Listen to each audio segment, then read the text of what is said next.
Hello, thank you for calling Cafe Amante Restaurant. This is Jimwell Teobang. How may I help you? Would like to make a table reservation, please. Certainly. Who am I speaking to?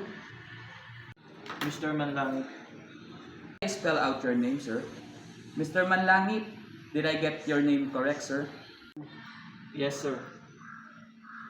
May I know your contact details? 09659 Thank you, sir. Mr. Manlangit, should I make your reservation under your name? Yes, please.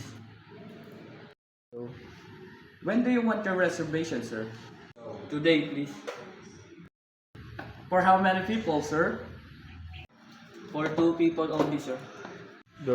What time do you want your reservation list? 6 p.m., sir. For smoking or non-smoking area, sir?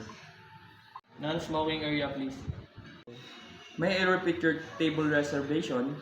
Yes, please.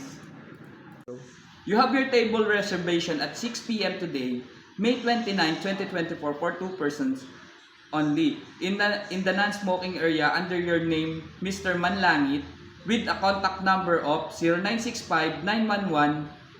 0965-911-1178. Correct, sir? Yes, sir.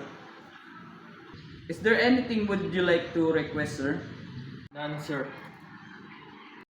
Mr. Manlangit, thank you for patronizing CCED or Cafe Amante Restaurant. We're looking forward to welcoming you. Thank you, sir.